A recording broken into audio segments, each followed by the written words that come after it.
und herzlich willkommen zu einem neuen Video der Rosenberger OSI. Mein Name ist Slavko Mucic, ich bin heute im Service Point in Eschborn und habe mir meinen Kollegen Norman Hugle zu dem Video eingeladen. Norman, du bist Teammoderator bei uns im Service. Was machst du genau? Genau, ich bin der Teammoderator bei uns im Service im Team Süd, bin unter anderem für die Teamplanung zuständig, aber arbeite natürlich auch bei diversen Kunden vor Ort und leite auch das ein oder andere Projekt. Genau. Okay, ja. Das heißt, du hast täglich mit dem Doing im Rechenzentrum zu tun. Ganz genau. Das ist auch der Grund, wieso ich dich heute dazu gebeten habe. Wir hatten vor kurzem einen Webtalk mit einem unserer PMs, den Ronny Mees. Es ging um Verdichtung im Rechenzentrum, Server versus Etsi-Racks. Dabei kamen wir auf einen Punkt zu sprechen, und zwar, wie es mit der Handelbarkeit bei hochverdichteten Panels, also Ports pro Höheneinheit ausschaut.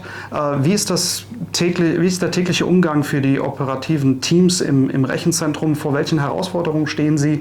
Und das wollte ich heute kurz mit dir besprechen. Und vielleicht machen wir das einfach an einem unserer Netzwerk-Racks, die wir hier im Showroom haben, und schauen uns das mal an, worauf man zu achten hat, wenn man von der normalen, ich sag jetzt mal 1HE 24 Port oder 48 Port Granularität nach oben geht. Sehr gerne, dann gehen wir mal näher ins Detail. Jawohl.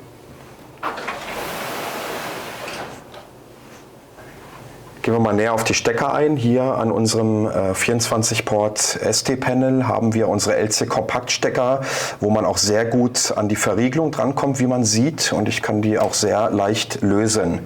Und natürlich wieder stecken, ganz wichtig bei der Installation. Das gleiche gilt für unsere 48-Port SD-Panel. Komme ich auch sehr leicht an die Entriegelung dran und kann die Stecker lösen und dann natürlich auch wieder stecken.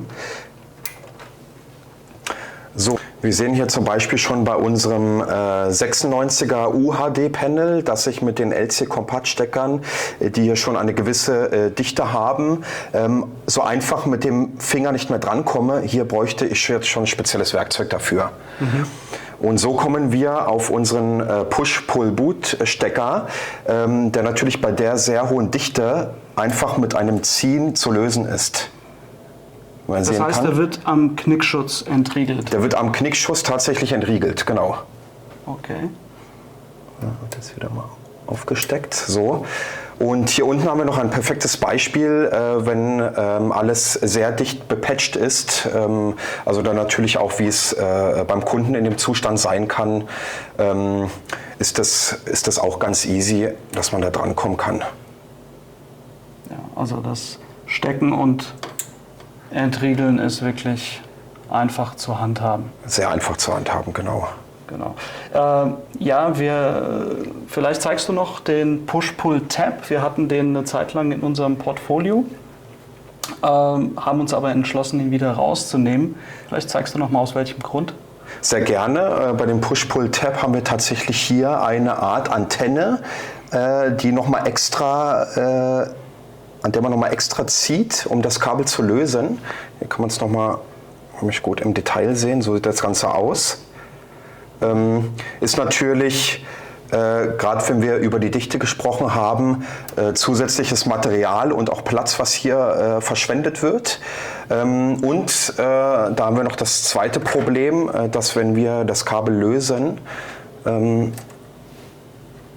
hier oben dann ausziehen möchten, dann ist es quasi wie ein Fischhaken und bleibt hier hängen. Ja, man verheddert sich schnell. Ja. Natürlich. Das ist dann, wenn man schnell Deinstalls machen muss, natürlich sehr, sehr hinderlich.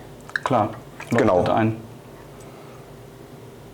Ja, Norman, vielen Dank, dass du dir die Zeit genommen hast. Danke für den Einblick, was das tägliche Doing im Rechenzentrum angeht. Ich hoffe, die Zuschauer konnten das eine oder andere mitnehmen. Und ja, vielen Dank. Ja, sehr gerne.